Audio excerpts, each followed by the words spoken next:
नमस्कार साथियों, कैसे हैं आप सब। आशा करते हैं आप सभी अच्छे से होंगे, स्वस्थ होंगे। दोस्तों, बिहार डीएलएड एडमिशन सत्र 2022 से 24 के प्रथम वर्ष में जो स्टूडेंट अभी नामांकन लिए हैं, ऐसे सभी स्टूडेंट का रजिस्ट्रेशन प्रक्रिया शुरू हो रही है। रजिस्ट्रेशन जो है 2 फरवरी से लेकर 13 फरवरी 2023 तक चलेगी। तो ऐसे में आप सभी का लगातार कमेंट आ रहा है कि डीएलएड S9 में कौन सा विषय रखें जिससे कि आगे शिक्षक बनने में हमको कोई भी समस्या का सामना न करना पड़े। दोस्तों, यह बहुत ही महत्वपूर्ण बिंदु है। अगर आप इस बिंदु पर गलती करते हैं तो यकीनन डीएलएड सीटेट बीटेट करने के बावजूद भी आप शिक्षक नहीं बन पाएंगे।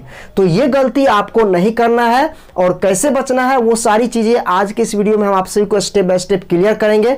तो हमारे साथ लास्ट तक बने रहिएगा। वीडियो थोड़ा लंबी बनेगी, लेकिन इसके बाद इस टॉपिक पर दोबारा वीडियो आपको देखने की जरूरत नहीं पड़ेगी। तो चलिए शुरू करते हैं।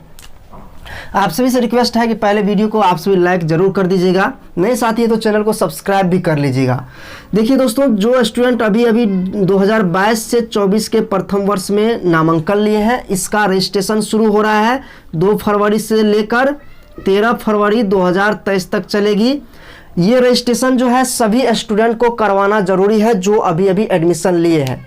रजिस्ट्रेशन आपका फर्स्ट ईयर में ही होता है और फर्स्ट ईयर में ही आपका एक डीएलएड S9 का विषय चयन करना होता है। लेकिन यह S9 विषय फर्स्ट ईयर का नहीं होता है, यह सेकेंड ईयर का विषय है। लेकिन आपको फर्स्ट ईयर में ही रजिस्ट्रेशन के समय चॉइस करना होता है।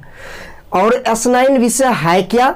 ये आपका वैसा विषय है जो जिसमें आपसे पूछा जाता है कि आप 6 to 8 में जब शिक्षक बनेंगे तो कौन सा विषय पढ़ाना पसंद करेंगे, या कौन सा विषय में आपका पकड़ है, कौन सा विषय में आपका इंटरेस्ट है, वो विषय यहाँ पर S9 में चॉइस कीजिए। मतलब हुआ कि इसी S9 विषय के आधार पर आप 6 to 8 में शिक्षक बनेंगे।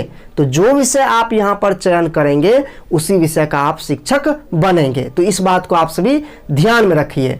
और यह S9 जो है एक विषय है डीएलएड सेकेंड ईयर का, जो कि आपको अभी रजिस्ट्रेशन के समय ही चॉइस करना होता है। बस आपको चॉइस करना है, परीक्षा आपका सेकेंड ईयर में होगा।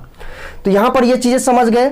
तो जैसे कि मान लीजिए कि अभी जो है आप 12th किए हुए हैं और अभी आपने डीएलएड में एडमिशन लिया है, तो आप कहाँ तक के शिक्षक बनेंगे?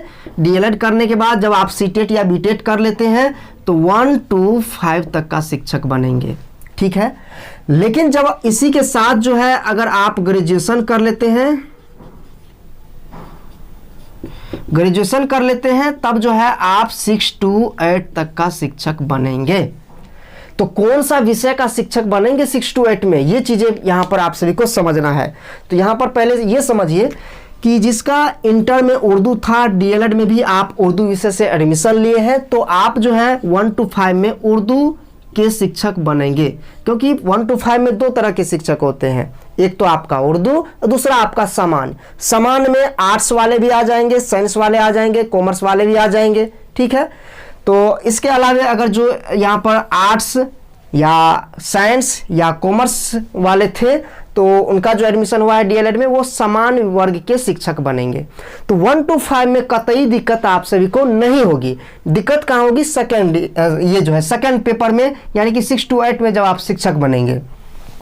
तो यहाँ पर आप सभी को हम आगे बता रहे हैं कि कौन सा विषय आप सभी को ये डीएलएड में रखना चाहिए और ग्रेजुएशन में भी रखना चाहिए, जिससे कि आपका सब्जेक्ट मैचिंग हो। तो चलिए पहले हम लिख लेते हैं। तो यहाँ आगे आप सभी को अब ध्यान देना है। अगर आप जो है अभी इंटर किए हुए हैं और अभी आप डीएलएड में एडमिशन लिए हैं, ग्रेजुएशन अभी आपका नहीं है हुआ, तो ऐसे में आपको डीएलएड में कौन सा विषय रखना चाहिए, ग्रेजुएशन में कौन सा विषय रखना चाहिए। देखिए, अगर आपका इंटर में साइंस है, ठीक है, इंटर में आपका साइंस है, तो डीएलएड में भी आप साइंस विषय ही चॉइस कीजिए। यहाँ पर जो है आपको साइंस का ही विषय चॉइस करना है। जैसे कि आपका साइंस का हो गया क्या, साइंस का विषय आप जो है कोई भी रख सकते, वहाँ पर आपको एक ही चीज़ चयन करने के लिए आता है डीएलएड S9 में साइंस, ठीक है। यहाँ पर अगर आप साइंस चॉइस कर लेते हैं तो उसके बाद जब आप ग्रेजुएशन बाद में करेंगे 6 to 8 के लिए, तो यहाँ पर भी आपको साइंस विषय से ही ग्रेजुएशन करना है। पहले फिर से समझ लीजिए, अगर आपका अभी इंटर हुआ है, ग्रेजुएशन क्लियर नहीं हुआ है, तो ऐसे में अगर आप साइंस के स्टूडेंट हैं तो डीएलएड में आप साइंस का ही विषय S9 में चॉइस करेंगे, ठीक है। तो ग्रेजुएशन जब आप करेंगे बाद में, तो भी आपको ग्रेजुएशन भी साइंस विषय से ही मतलब करना है। जैसे कि फिजिक्स हो गया, केमिस्ट्री हो गया, बायोलॉजी का जो है कोई विषय से आप ग्रेजुएशन कर लीजिए तो आपको कोई दिक्कत नहीं होगी। अगर आपका यहाँ पर मान लीजिए कि 12th में अभी आर्ट्स पेपर था और डीएलएड में अभी आपने आर्ट्स पेपर चॉइस किया है, तो ग्रेजुएशन में भी आप आर्ट्स पेपर ही रखेंगे, ठीक है। वो तो ऑलरेडी है कि ग्रेजुएशन आप आर्ट्स से ही करेंगे, लेकिन डीएलएड में जो S9 विषय है, आर्ट्स विषय का ही कोई चीज़ चॉइस करेंगे। जैसे कि आपका हो गया हिंदी हो गया, सामाजिक विज्ञान हो गया, इसके अलावा आपका जो है कहे तो एक संस्कृत ऑप्शन भी शायद मिलता है आपको। तो अगर आप संस्कृत चॉइस करते हैं तो ग्रेजुएशन भी आप संस्कृत विषय से कीजिए। कहने का मतलब ये हुआ कि डीएलएड और ग्रेजुएशन का जो पेपर है दोनों मैच करना चाहिए। जब तक दोनों एक दूसरे से मैच नहीं करेगा तब तक जो है वो आपका गलत है, आगे आने वाले समय में आपको दिक्कत हो सकती है। छठा चरण में जो अभी बहाली प्रक्रिया हुई है, अगर आपका ये दोनों पेपर मैच नहीं भी कर रहा है तो ग्रेजुएशन के मेन विषय के आधार पर जो है आपका बहाली हो गया है। और जैसे कि मान लीजिए कि यहाँ पर आप डीएलएड साइंस से किए हैं, ठीक है, ग्रेजुएशन जो है आप आर्ट्स से कर लिए हैं, तो आर्ट्स विषय का ही 6 to 8 में शिक्षक बने हैं अभी जो छठा चरण प्रक्रिया हुई है। यहाँ पर मेथड पेपर को ध्यान में नहीं रखा गया है, लेकिन हाई स्कूल में मेथड पेपर को ध्यान में रखा गया था। यहाँ पर जो है कन्फ्यूजन इस चीज़ को लेकर पहले क्लियर नहीं हुई थी। बाद में जब ये समस्या आने लगी तब जो है स्टूडेंट समझने लगे कि यहाँ पर ये चीज़ें ऐसे होनी चाहिए। तो हुआ ऐसा कि हाई स्कूल में मान लीजिए कि कोई स्टूडेंट जो है अप्लाई किए, उसका जो है मान लीजिए कि साइंस से जो है मान लीजिए कोई स्टूडेंट जो है ग्रेजुएशन किए हुए हैं, और जो बीएड किए वो उसका जो है बीएड में आर्ट्स का कोई पेपर आ गया, ठीक है, या ग्रेजुएशन हिंदी था और बीएड में जो है कोई दूसरा विषय ले लिए। तो ऐसा पता किया गया कि जो बीएड में स्टूडेंट विषय का चॉइस किए हैं मेथड पेपर में, क्या ग्रेजुएशन के साइड पेपर जो होता है, सब्सिडी जो होता है, वो उसमें है या नहीं है। अगर है तो बहाली कर दी गई, नहीं है तब तो भैया आप किसी काम का नहीं रहे। तो इसलिए आपका मेथड पेपर और ग्रेजुएशन का पेपर दोनों सेम होना चाहिए। मेथड पेपर मतलब हो गया डीएलएड या बीएड का विषय और ग्रेजुएशन का विषय, ये दोनों आपका मैच होना चाहिए। इसी तरीके से अगर आपका मान लीजिए कि अभी ग्रेजुएशन हो चुका है, इंटर भी हो चुका है, तब आप डीएलएड कर रहे हैं, तो कौन सा विषय का चयन करें। तो ध्यान दीजिएगा, 12th आपका साइंस से है मान लीजिए, और ग्रेजुएशन भी आप जो है साइंस या आर्ट्स से ही किए होंगे, साइंस या आर्ट्स से किए हैं, ये चीज़ें तो क्लियर है। तो डीएलएड में आपको अगर यहाँ पर साइंस रखे हैं तो डीएलएड में भी आपको साइंस ही रखना है। अगर आर्ट्स पेपर ग्रेजुएशन में रखे हैं तो यहाँ पर आपको आर्ट्स पेपर रखना है।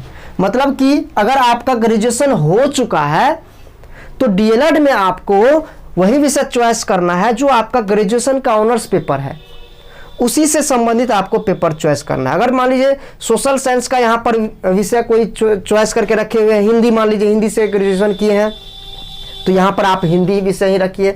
अगर मान लीजिए हिस्ट्री है या पोल साइंस है, कुछ भी है आपका आर्ट्स पेपर में, तो वही विषय आप यहाँ पर डीएलएड में भी चॉइस कीजिए S9 में, ताकि आपको आगे आने वाले समय में दिक्कत ना हो। और कहाँ पर कैसे दिक्कत आती है वो हम आपको एक एग्जाम्पल के रूप में अभी इससे पहले दे दिए हैं।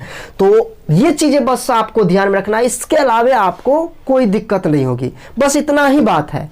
जो आपका ग्रेजुएशन का पेपर है, ऑनर्स पेपर है, और उसी से संबंधित आपको डीएलएड में विषय चॉइस करना है, ठीक है। बहुत बार ऐसा होता है कि मान लीजिए कि अगर आपका ग्रेजुएशन का ऑनर्स पेपर और डीएलएड का मेथड पेपर मैच नहीं किया तो देखा जाता है कि क्या ग्रेजुएशन के सब्सिडी पेपर वो हैं जो डीएलएड में मेथड पेपर है, तो इस आधार पर बहाली हो गई है, अभी तक दिक्कत नहीं हुआ है। लेकिन आगे आने वाले समय में आप सभी को दिक्कत ना हो, बस इस बात का आपको ख्याल रखना है। तो मैं आशा करता हूं आप सभी को ये जानकारी मिल गई होगी। तो इस वीडियो को आप सभी लाइक कीजिए, शेयर कीजिए, नए साथी हैं तो चैनल को सब्सक्राइब भी कीजिए। इससे संबंधित और भी कोई प्रश्न आपका रह गया हो तो कमेंट करके ज़रूर बताइएगा, उस पर हम कोशिश करेंगे अलग से वीडियो आप सभी को बना कर दें। बहुत बहुत धन्यवाद आप सभी का।